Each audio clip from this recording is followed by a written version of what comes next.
Hello everyone. Welcome to Everyday Essential series of Shantha Lakshmi IAS Academy, where we are going to discuss about the most important topics from the Hindu and the Indian Express. So today in this session, let us discuss about the topics of 1st May 2025, where we are going to discuss about the caste census, National Security Advisory Board, CAPEX survey, followed by Raghuji Bonsle one, and finally the Thrissur Puram. So our first topic today, that is caste census. So as you all are aware that the Cabinet Committee on Political Affairs, often called as Super Cabinet, has approved the enumeration of castes in the upcoming population census. That is going to be held in the year 2026 after our last 2011 census. So before going into the details of the caste census, so let us first understand what is this population census. So this population census is the collection, compilation or analysis and the dissemination of the demographic, social, cultural and economic data relating to all the persons in the country at a particular time. That is usually in India it is 10 years. So this is the population census. And going to the history of this population census, India's history of population census does not originate only during the British era, but it dates back to the ancient era, that is during the Rigvedic times. The Rigvedic literature has mentioned that there was some kind of population count was maintained during 800 to 600 BC. Then after Kautilya's Ardhashastra also laid stress on census taking as a state policy for the purpose of taxation. And during the medieval era also, during this Akbar reign also, the most administrative record, Aini Akbari, also mentions about the comprehensive data on the population count during this urban era.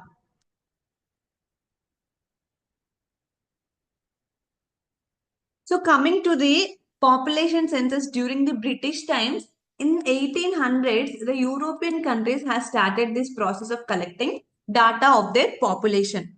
And realizing the importance of this population collection, they also replicated the same methodology in their colonies. So that's how James Princess has first started the collection of data regarding the population of Allahabad city in the 1824 and Banaras during 1827 to 28. And in the year 1830, Henry Walter has conducted the first complete census of an Indian city. First complete census for Indian city, that is Dhaka, which is the present day capital of Bangladesh. And then in 1849, the British government has ordered the local governments to conduct the quinquennial census of their provinces. So, following this directive from the British government, the Madras government has conducted the population census, that is for 1851 to 52, 56 to 57, 61 to 62 and 66 to 67. Along with the Madras, other provinces such as Punjab, Awadh and other provinces also conducted the quinquennial census until the merging of the quinquennial census in the imperial census, which was conducted in 1871. And in the year 1881, the Census Commissioner W.C. Plowden has conducted the census, and during this 1881 census only, they declared that the census should be conducted for every 10 years. And from then onwards, the census was conducted in 91, 1891, 1901, 1911, 1921, 1931, and 1941. So this was during the British era. Now coming to the post-independent population census, in the year 1947, the Bore committee was appointed to investigate into the matters of this census. So what he suggested is that the population problem,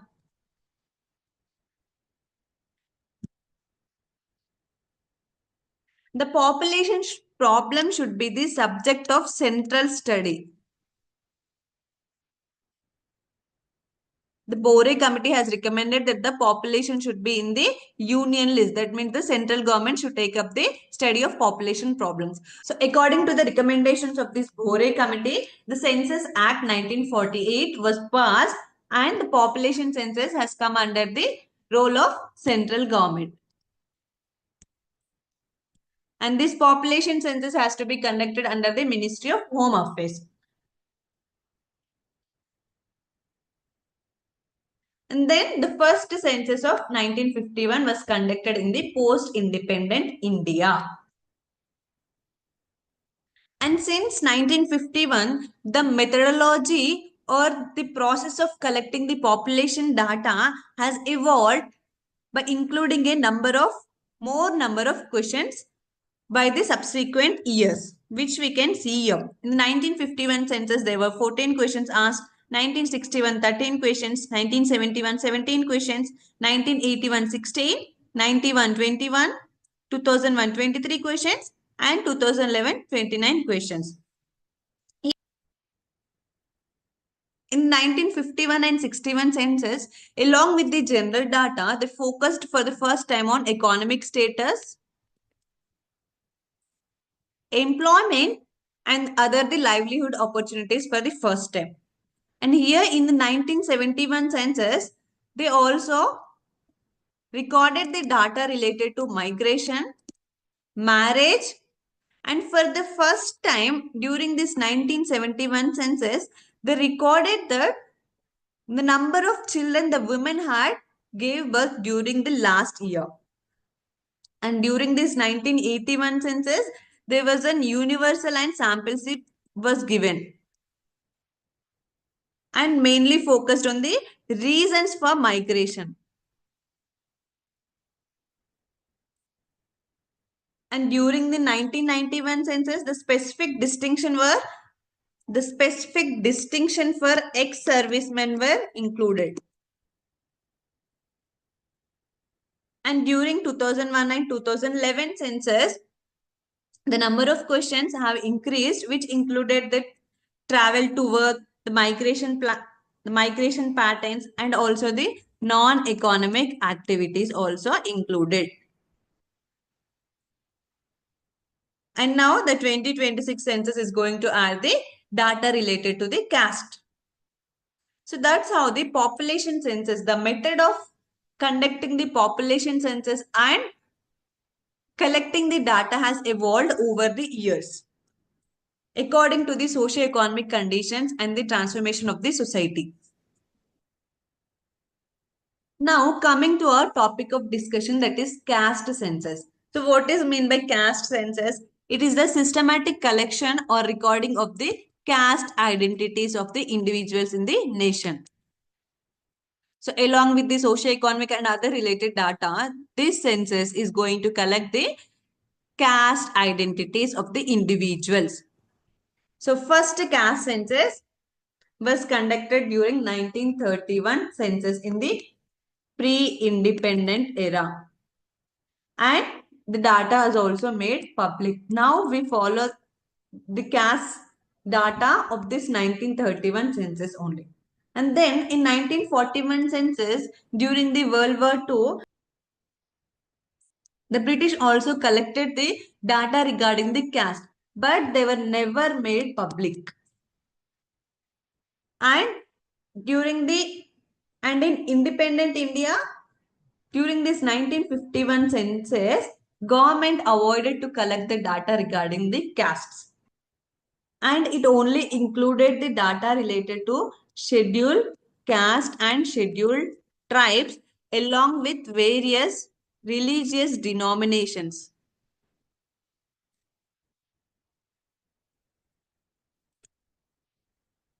But the government has avoided to collect the data regarding other backward castes. And then following the Mandal Committee recommendations for the other backward classes, in 2010, the then Law Minister Veerappa Moily has wrote a letter to the then Prime Minister Manmohan Singh to look into the matter of collecting the caste data during this 2011 census.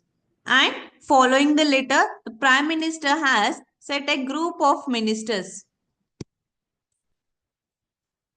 headed by the then Finance Minister Pranab Mukherjee to look into the matter of collecting the details regarding caste for the upcoming 2011 census. So following the group of ministers' recommendations, the 2011 socio-economic caste census was conducted. And in that, the data were published by the Ministry of Rural Development and Ministry of Urban Development. But the caste data was excluded.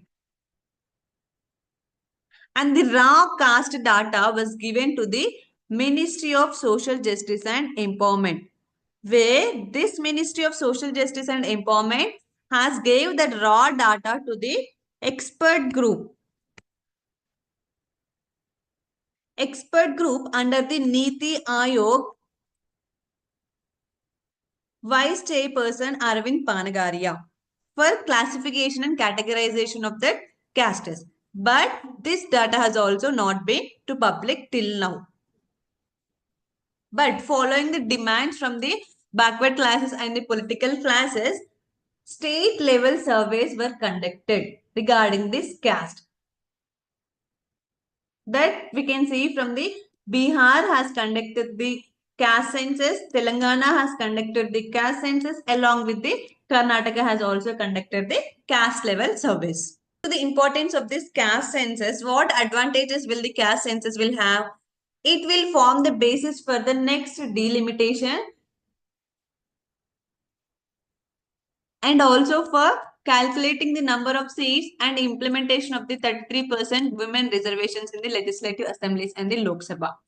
These will also strengthen the socio-economic structure of society. It revamps the public service delivery system as we will have the accurate data related to the caste, and it ensures social justice by giving the subcategorization, etc. And also the transparent caste related data will lead to the effective policy making. In turn, will give the effective governance. So this is all about this caste census. Topic is the National Security Advisory Board. So why we are discussing this? Concerning the Pahalgam attacks, the government has reorganized the National Security Advisory Board with Alok Joshi as the chairman and also inducted the 7 new members into this National Security Advisory Board. Alok Joshi was an IPS batch officer of the Haryana cadre, belonged to the 1976 batch. He served in the Intelligence Bureau and was appointed as the Raw Chief in the year 2012. Now, he was appointed as the chairman of this National Security Advisory Board. So, this National Security Advisory Board stems from the National Security Council. So, Before going to discuss about the National Security Advisory Board, let us first discuss about this National Security Council. So it is an executive government body tasked with advising the Prime Minister on matters of national security and foreign policy.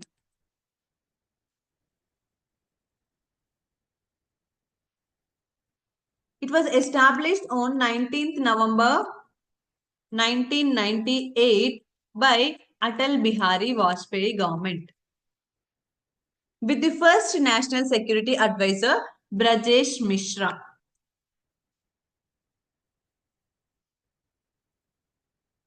So along with the National Security Advisors, the National Security Council consists of Chief of Defense Staff, the Additional National Security Advisor, the Deputy National Security Advisors, and the Minister of Defense, Minister of External Affairs, Minister of Home, Minister of Finance, and the Vice Chairman of the Niti Ayog. Now, seeing the structure of this National Security Council, it is a three-tier structure which consists of Strategic Policy Group, National Security Advisory Board, and the Joint Intelligence Committee. So first coming to the Strategic Policy Group. It is the first level structure of this National Security Council, which forms the nucleus of the decision making. And it is headed by the National Security Advisor. Regarding this National Security Advisory Board, we'll see that in the next slide. First, let us learn about this Joint Intelligence Committee. This Joint Intelligence Committee analyzes the intelligence from both domestic as well as foreign intelligence. From the IB, Intelligence Bureau, RAW, and Directorates of Military, Navy, and Air Force. And it has its own secretariat,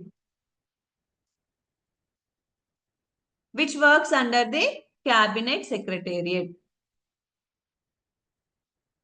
So this National Security Advisory Board is a part of this National Security Council. So coming to our topic of discussion, that is National Security Advisory Board. So what is this board? It is an advisory board of eminent persons outside the government, which render the advice on national security issues to National Security Council. It usually consists of the senior retired IAS of senior retired officials, civilians, as well as military members and academicians and civil society organizations, etc. The first National Security Advisory Board was established on December 1998, headed by K. Subramaniam. And it was the brainchild of the first National Security Advisor, Brajesh Mishra. This National Security Advisory Board has two subordinate bodies, that is the National Information Board and the Technology Coordination Group. And what is the function of this National Security Advisory Board? It will undertake long-term analysis and provide perspectives to the National Security Council, and also it recommends measures and solutions and policy options. So this is all about this National Security Council and National Security Advisory Board. Moving forward to our third topic, that is CAPEX survey. So what is the context of discussion? The Ministry of Statistics and Program Implementation has released the first ever forward-looking survey on private sector CAPEX investment intentions. So what is this CAPEX? The CAPEX refers to the capital expenditure, which means that the money spent towards the creation of long-term productive assets in the economy. Long-term productive assets in the economy. And this capital expenditure is fundamental to expanding production capacity and thereby serving as a catalyst for accelerated economic growth.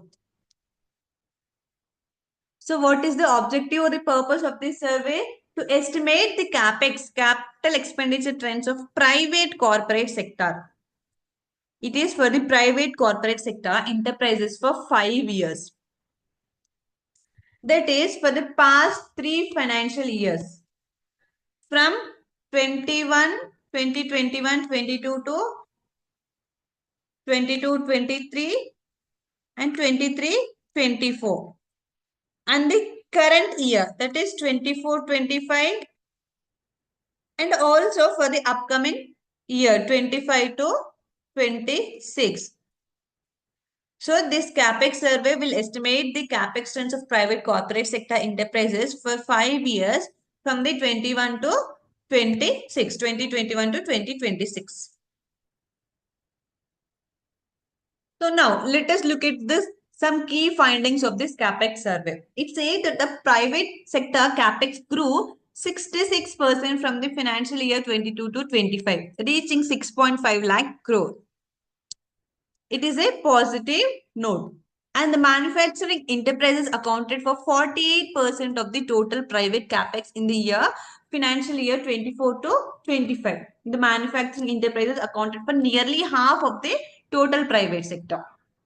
And in the year 24 to 25, most enterprises focused capex on core assets, while others invested in value addition, opportunistic assets, and diverse strategies. And the highest gross fixed assets per enterprise, exceeding the 14,000 crore, was observed in the industry category of electricity, gas, steam, and air conditioning supply, followed by the manufacturing enterprises. And our fourth topic is Raghuji Bhonsle 1. So why we are discussing this? Because the Maharashtra government reclaimed the iconic sword of Maratha warrior Raghuji Bhonsle at an action in London for rupees 47.15 lakh. So, in the year 1817, Battle of Seetal Baldi. Battle of Seetal Baldi. During this Battle of Seetal Baldi, the East India Company has defeated these Nagpur born slaves and looted their family treasure. So that's how the Raghuji Bhonsle sword was found in this London. And now Maharashtra government has took the great step in retrieving this sword. And coming to the features of this sword, it has a European style single edged blade. And the spine of this sword is laid in gold color with an inscription in the Devanagari script, which read Srimant Raghuji Bhosale Sena Sahib Subha Firag. This Sena Sahib Subha was the title given by the Maratha leader. Now coming to the details of this Raghuji Bhonsle 1. He laid the foundation for Bhosle dynasty's rise in the Nagpur in the year 1730.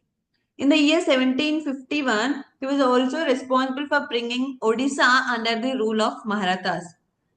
And that's how the Puri Jagannath temple of Odisha has also come under the rule of this Marathas. And he supported the Puri Jagannath temple by appointing priests and by giving funds and etc.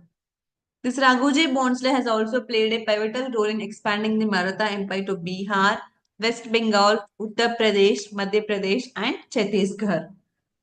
Now coming to our final topic, that is Trishur Puram. We are discussing this because the Trishur Puram has officially begun with the ceremonial flag hoisting in Kerala. So this Trishur Puram is an annual Hindu temple festival held in Trishur, Kerala every year. And this Trishur Puram was the brainchild of Shektan Tampuram, who was the Maharaja of Cochin from 1790 to 1805. This festival was being held at the Vadakkunadam temple in Trishur every year on the Puram day. It also includes 8 participating temples, namely Paramekavu, Tiruvambadi, Chempukavu, Karamukku, Larul, Ayantol, Chekulatukavu, Neitalakavu, and Kanimangalam temples. So the main grand festival is being held at the Vadakkunadhan temple in Trishur. But these 8 temples will also play a major role in conducting this Trishur Puram festival. This Trishur Puram has many rituals. The first one is that the Kodiyatam, which means the flag hoisting ceremony, which officially starts the festival. Kodiyatam means flag hosting ceremony. Then comes the Pura Vilambaram, where the elephant pushes the southern end gate of this Vadakunadam temple. And the third one is the Vedikettu, which means the display of the fireworks across the temples. And the last and final is the Pakalpuram. It is the concluding ceremony of this Trishur Puram. This Trishur Puram is a 7-day festival and it is the largest gathering festival in Asia. It also holds many exhibitions during this festival. Now let us look some prelims questions related to the topics which we have discussed till now. With reference to the caste census in India, consider the following statements. The last caste-based data officially published in India was from the census of 1931. The census of India is conducted by the Ministry of Home Affairs, which also oversees the caste enumeration process for every census. This is correct and this is also correct. The delimitation of the constituencies in India is directly dependent on caste-based data collected during the census, and the process relies heavily on this data for political boundaries. So no, this does not this does not depend on this caste-based data. It depends on the population. It depends on the population related data. So, what's the question? Which of the above statements are correct? Only 1 and 2 are correct. So, the answer is B. Now, coming to this second question, that is with reference to the Raghuji Bhonsle and his historical contributions, consider the following statement. The first statement is Raghuji Bhonsle played a key role in bringing Odisha under Maratha rule in 1751. Yes, this is correct. He was conferred the title of Sena Sahib Subha by Chhatrapati Shahu Maharaj. Yes, this is also correct. And the Bhonsles of Nagpur were descendants of the Mughal royal family. No, these are not the descendants of the Mughal royal family. The Bhonsles of Nagpur were descendants of the Udaipur's Sisodia Rajputs. And the Mughals are the enemies of these Marathas. And Raghuji Bhonsle expanded the Maratha Empire to parts of present-day Bihar, West Bengal and Uttar Pradesh. This we have discussed. The question is, how many of the above statements are correct? The third one is wrong. So by eliminating the third option, we'll get the answer, that is 1. 1, 2 and 4. Option A is the correct answer. So that's all for today's session. Thank you.